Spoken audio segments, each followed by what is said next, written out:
Donc j'en ai 1, 2, 3, 4, 5, 6, 7, 8. J'en ai 9 à vous présenter. Vous voyez, c'est beaucoup plus digeste hein, d'un coup.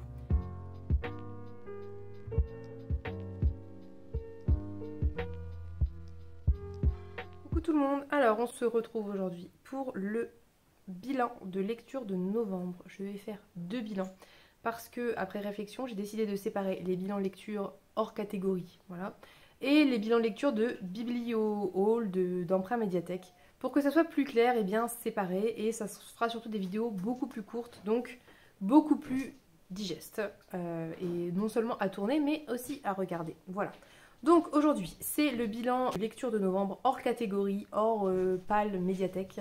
Je n'ai pas forcément tous les livres sous la main, comme d'habitude, pour diverses raisons, soit parce que c'est quand même des emprunts médiathèques, mais je ne les ai pas présentés en Biblio Hall, soit parce que je les ai laissés chez mon frère, il y en a quelques-uns qui sont chez mon frère, soit parce que la flemme, donc je vous mets les images, vous ne m'en voudrez pas, j'en suis persuadée. C'est parti, on y va tout de suite. Alors, le premier livre que j'ai lu fin octobre, non, début novembre, c'est Moi, Tituba, sorcière de Maryse Condé. Je vous ai fait une revue beaucoup plus complète en vlog sur Moi, Tituba, sorcière, je vous la mettrai dans le i en barre d'infos, voilà. C'est un vlog avec le nom dans le titre, donc au pire vous retrouverez facilement. Moi, Tituba sorcière, ça parle d'une jeune femme qui est née fille d'esclave et ça va suivre un petit peu ses aventures de sa vie, en fait, de comment elle va grandir. Et puis voilà, elle va se retrouver prise dans plein d'histoires plus ou moins fantastiques, parfois avec un petit peu de magie. C'était un livre éminemment féministe, éminemment anti-esclavage, éminemment anti-racisme. C'était vraiment une excellente lecture. Le personnage de Tituba est un personnage historique. Maryse Condé le dit dans sa préface ou sa postface. C'est un personnage historique qui est resté en fait une seule ligne dans les archives du procès de Salem, alors que les autres, eh bien, on connaît leur nom parce que c'était des femmes blanches, nobles ou bourgeoises. Et en fait, Tituba n'est qu'une ligne quasiment anonyme, et donc elle a choisi de parler de l'histoire de Tituba. Donc je vous invite vivement à lire cet ouvrage si ça vous parle comme sujet, en sachant que Maryse Condé est une femme noire, donc c'est quand même une personne concernée. Voilà, on est quand même sur un sujet qui est, je pense, proche de l'autrice, et donc c'est d'autant plus intéressant. Oui, ce début de novembre, avec Pénélope, nous avons lu le dernier tome de Blackwater, donc le tome 6 qui s'appelle Pluie, et qui est la conclusion du cycle de la saga familiale de Blackwater, et donc la saga familiale des Casquets. Pareil, j'en ai parlé en vlog, je referai une vidéo sur Blackwater, je pense, début 2023, donc je ne vais pas me réétaler, d'autant que c'est un tome 6. Je vous invite à aller voir le vlog où j'en parle, si ça vous intéresse. Tout ce que je peux vous dire, c'est que c'était une conclusion assez incroyable. On a clôturé un cycle, c'est toujours comme toujours avec Michael McDowell, très bien fait. C'était triste de les laisser, mais c'était très bien fait, c'était excellent. C'était un peu horrifique, c'était voilà, toujours ces ambiances, vous savez, très parfois horrifiques, parfois très réalistes, presque historiques. Enfin voilà, Michael McDowell est quand même, je dois le dire, un génie de l'écriture populaire. C'est ce qu'il voulait faire, de l'écriture populaire. C'est ce qu'il a fait parce que c'est très accessible. Il n'y a pas besoin d'être un grand lecteur extrêmement expérimenté pour lire Blackwater. Il faut juste être capable de supporter voilà, l'horrifique. Mais sinon, c'est accessible et c'était la volonté de l'auteur. Et c'est très bien fait, c'est très bien écrit. J'ai adoré Blackwater et j'ai très envie de les relire. Troisième lecture que j'ai fait en novembre, c'est Space Boy. Donc Space Boy, c'est un graphique et c'est l'histoire d'une jeune fille. J'en ai parlé aussi, je vous remettrai le vlog comme d'habitude. Mais c'est l'histoire d'une jeune fille qui a, je crois, adolescente, mais je ne sais plus quel âge, qui vit sur une colonie extraterrestre avec ses parents. Son père est renvoyé de la mine où il travaillait dans cette colonie et on les renvoie sur Terre. Le voyage de là-bas à la Terre dure je ne sais plus combien, 20, 30 ans, je ne sais plus. Enfin, bref, plusieurs dizaines d'années. On cryogénise les gens pour que, évidemment, ils ne perdent pas 40 ans de leur vie en voyage. Et quand ils se réveillent sur Terre, 40 ans plus tard, ils en sont au même stade que quand ils se sont endormis. Et évidemment, ça va poser beaucoup de questions parce que pendant ces 40 années, beaucoup de choses se sont passées à la fois là où ils étaient à l'origine et à la fois sur Terre. Donc quand la jeune fille se réveille, elle doit reprendre sa vie d'adolescente, de lycéenne, etc. Et ça va parler de tout ça. Ça va aussi parler d'un personnage très mystérieux qui a l'air d'être important. J'ai pas lu la suite, donc je ne peux pas vous dire. Mais dans l'ensemble, c'était une très bonne lecture. J'ai vraiment beaucoup aimé. J'ai trouvé que ça posait beaucoup de questions intéressantes. J'ai trouvé que c'était très bien fait. J'ai trouvé que ça traitait l'adolescence assez intelligemment sans rentrer dans des clichés un peu ridicules de ce qu'est un adolescent. Ça, voilà, ça pose les bonnes questions. C'était un tome 1, donc ça pose des bases. À voir comment ça évolue, mais je pense bien me procurer la suite parce que j'ai vraiment beaucoup aimé. Ensuite, en novembre, j'ai lu Mon Stress, sur lequel je ne vais pas m'étendre parce que ça n'a pas été un franc succès. Donc c'est un recueil de plusieurs nouvelles autour de femmes qui vont commettre des actes répréhensibles, horribles, violents, tout ce que vous voulez. Et si j'ai bien compris en tout cas, ça se veut une réflexion sur le fait que les femmes sont dans une société patriarcale et qu'on les pousse constamment à bout et un peu les réactions voilà, de ces femmes dans cette société patriarcale et évidemment très misogyne. Le problème le problème que j'ai eu moi, c'est que d'une part, beaucoup de nouvelles avaient été écrites par des hommes et je trouvais assez dommage de ne pas donner la parole à des femmes qui sont quand même les premières concernées parce que la société exige de nous. Et puis d'autre part, il y avait des nouvelles dont je n'ai pas... En fait, il y en avait où je voyais l'intérêt, la réflexion féministe derrière.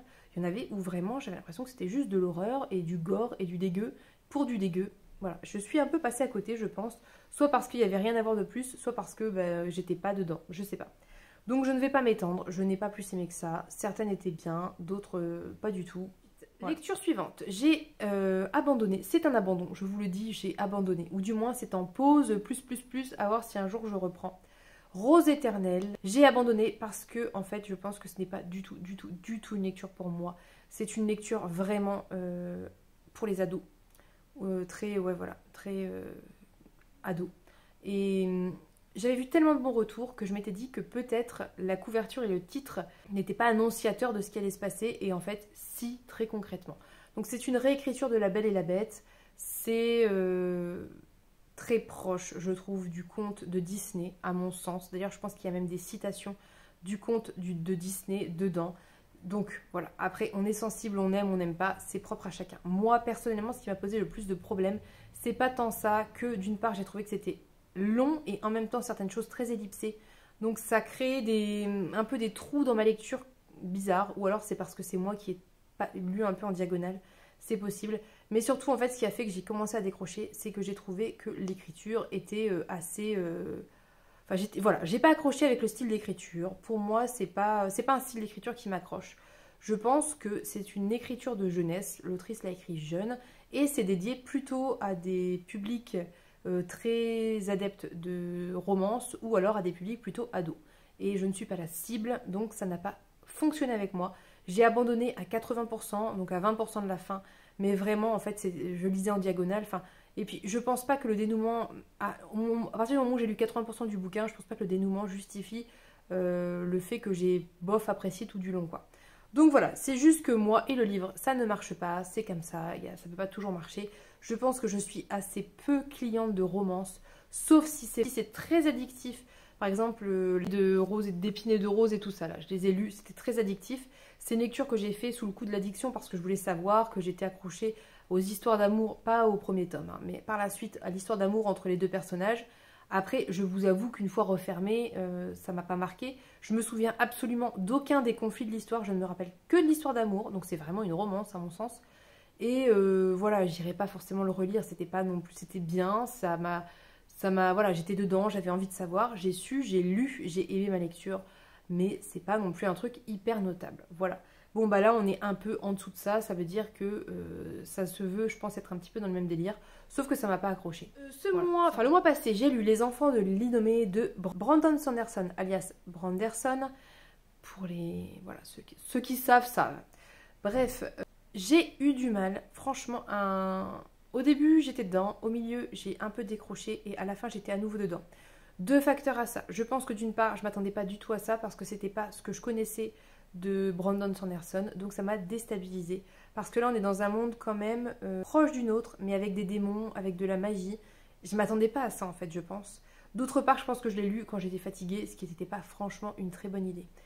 Dans l'ensemble, c'est très court, ça se lit très bien. Je vous invite à le découvrir si vous avez envie de lire du Sanderson qui se lit bien et vite, parce que c'est vraiment le cas. Moi, j'ai assez aimé, voilà, c'est pas un coup de cœur, mais j'ai bien aimé. Je pense qu'il faudrait que je le relise sans être éclatée parce que ça a clairement joué à, ben voilà, à ce que je décroche, à ce que j'ai du mal, à ce que je le lise de manière trop fragmentée et du coup pas assez suivie pour arriver à être dedans. Mais le pitch de base est vraiment très bon puisqu'on suit deux jumelles, une qui est privée de vue la journée et qui voit la nuit, l'autre qui est privée de vue la nuit et qui voit la journée. Et en fait, ces deux jumelles sont un peu les protectrices du village parce que elles semblent liées au marais, le marais qui est une espèce d'entité, qui est un vrai marais, hein, mais dans lequel vit une entité qui prend, en fait, qui protège les habitants du village et à leur mort prend leur dépouille. Et voilà. Et en fait, il y a il y a un conflit entre les croyances comme ça qui sont un petit peu de l'ordre de la mythologie, on va dire, et la nouvelle religion qui serait plutôt religion type Dieu unique qui veut combattre les anciennes croyances, voilà. Et du coup, le village va se faire attaquer par des créatures dont on ne sait pas grand-chose, qui ne viennent pas du marais, donc les sœurs peuvent pas vraiment protéger le village. Enfin, bon voilà, ça va être autour de ça. Il y a une révélation finale assez bonne. Ça reste du Brandon Sanderson, ça reste bon, mais je ne l'ai pas lu au bon moment. Je pense que c'est surtout que je ne l'ai pas lu au bon moment. En novembre, j'ai lu le tome 2 des Sœurs Carmine dans le cadre du challenge Dévorer tous. Donc le tome 2 qui s'appelle Belle de Gris, qui va s'attacher au personnage de Tristabelle. Je crois que je ne l'ai pas développé en vlog parce que c'est tombé au moment où je commençais les vlogmas. Donc on va suivre le personnage de Tristabelle qui est la sœur aînée de la fratrie. Non, de la... Comment on dit d'ailleurs? Fratrie? Sororie? Bon, bref, des trois sœurs. Et c'est une bonne lecture. J'aime beaucoup l'humour noir dans les Sœurs Carmine. J'ai bien aimé le personnage de Tristabelle qui est insupportable, mais à plein de moments, et c'est bien fait, je trouve. Si vous voulez, le personnage a des propos que ses actes démentent. Donc elle a l'air extrêmement odieuse, méchante et indifférente, et ses actes vont démentir ses propos. Et c'est bien fait parce qu'elle est, les trois quarts du temps, narratrice. Donc c'est vraiment intéressant. C'est assez bien fait. Ce qu'il a manqué pour moi dans ce tome et dans ce livre, enfin je pense que c'est dans toute la saga, hein, c'est que c'est de la littérature jeunesse qui s'attache à des personnages féminins qui vivent des choses, voilà, dans un monde quand même, bon, qui est particulier, on est d'accord, mais voilà. Et je trouve qu'il aurait été de bon ton d'inclure peut-être quelques petites réflexions un peu plus sociales, un peu plus féministes, un peu plus engagées pour le moins, parce que je trouve... C'est mon avis, donc ça c'est vraiment propre à moi, c'est pas du tout objectif comme point de vue. C'est très bien écrit, l'histoire est très bien, mais je pense qu'il est vraiment important quand on fait de la littérature jeunesse d'inclure de manière plus ou moins subtile ces petites choses qui permettent aux ados qui lisent ça d'avoir des points d'accroche, de réflexion et surtout de les aider à se construire dans un sens qui serait plus positif et féministe et inclusif et tout ce que vous voulez que l'inverse. Là, je dis pas, il n'y a pas de... Enfin, c'est pas, il n'y a pas de propos sexistes, il y a pas, voilà, c'est pas ce que je dis, hein, mais je trouve ça important. Voilà, pour moi, ça l'est dans tous les bouquins et encore plus dans les bouquins jeunesse, surtout les bouquins qui sont destinés à un public collégien. Voilà. Ensuite, j'ai lu Le Chant d'Achille de Madeline Miller que j'ai emprunté en médiathèque, mais que j'ai ramené et que je n'avais pas présenté en biblio hall, donc il est ici. Le Chant d'Achille, c'était vraiment une excellente lecture. Je vous en ai parlé en vlog de manière extrêmement détaillée. Je vous invite vraiment à aller voir ce passage de vlog si le Chant d'Achille vous intéresse. Moi, j'ai beaucoup aimé. Je sais que certains n'aiment pas la romance. Moi, je vous dis, je ne suis pas une grande fan de romance. Je lis peu de romance. Il y a de la romance, mais c'est pas de la romance au sens où on l'entend dans les bouquins de romance, voilà, si vous voulez, dans le genre romance. C'est une romance que je trouve subtile, que je trouve lente à se mettre en place, qui est crédible, qui n'est pas le cœur même de l'histoire, ou du moins la relation entre les deux personnages est le cœur de l'histoire, mais pas la relation amoureuse. C'est la relation vraiment, comment dire, l'amour entre deux personnes, mais pas d'un point de vue romantique, à mon sens. J'ai trouvé que c'était vraiment bien fait, j'ai trouvé que c'était très beau. J'ai beaucoup aimé suivre le personnage de Patrocle en tant que narrateur parce que c'est un personnage qui est très peu développé dans la mythologie, qu'on voit assez peu et qui ici est intéressant parce que, eh bien, il est le meilleur des hommes, il est le meilleur de tous, il est celui qui est le plus humain, qui a le plus grand cœur et qui est, très mal vu par sa famille, par plein de gens, parce que ce n'est pas un guerrier, qu'il ne veut pas être guerrier, que ça ne l'intéresse pas, et qu'il est plus intéressé par le fait de s'occuper, de soigner les gens et de les soutenir, que de les tuer, voilà. Bref, moi j'ai beaucoup aimé le personnage de Patrocle, le personnage d'Achille est un peu en second plan, même si toujours très présent, mais c'est vrai que c'est quand même avant tout le personnage de Patrocle qu'on suit, et moi j'ai beaucoup aimé, voilà. Donc je vous invite à le découvrir si ça vous intéresse, si vous aimez la mythologie, les réécritures mythologiques, parce que c'est de la réécriture mythologique, là clairement l'autrice invente des choses, hein, je vous le dis. De toute façon vous me direz, c'est vrai que l'Iliade c'est pas un récit très complet, donc il y a vraiment beaucoup de place pour inventer beaucoup de choses. C'est le cas, voilà. Moi j'ai beaucoup aimé, j'ai trouvé que l'écriture était très belle, très bonne, même si j'ai lu en traduction. Voilà, j'ai hâte de lire Circé maintenant, même si apparemment c'est très différent. Dernier livre que j'ai lu en novembre, c'est Anaïs Nin, qui était aussi un emprunt médiathèque, qui était aussi une lecture très intéressante, bien que un peu controversée à mon sens, parce que je ne sais pas si vous connaissez la vie d'Anaïs Nin, mais elle a été victime d'inceste par son père quand elle était enfant, et son père réapparaît une fois qu'elle est adulte dans sa vie. Et Marion m'a fait remarquer de manière, je pense, enfin je trouve très juste, que c'est soit, on peut dire, un peu romantisé, soit pas suffisamment dénoncé, la relation entre les deux. Et c'est d'autant plus vrai que comme on est dans un graphique, on a du recul par rapport au personnage, si vous voulez. Enfin, en tout cas, moi, en tant que lectrice, c'est pas pareil que quand c'est un roman. Quand c'est un roman, il n'y a pas l'image, mais il y a toute l'écriture, l'intériorité qui fait que on se sent avec des humains, des vrais humains, je veux dire. Alors que dans un graphique, il y a une vraie distance, je trouve, en tout cas pour moi, qui est mise entre le lecteur et les personnages, parce que les personnages semblent fictifs, en fait, alors que là, ça n'est pas le cas.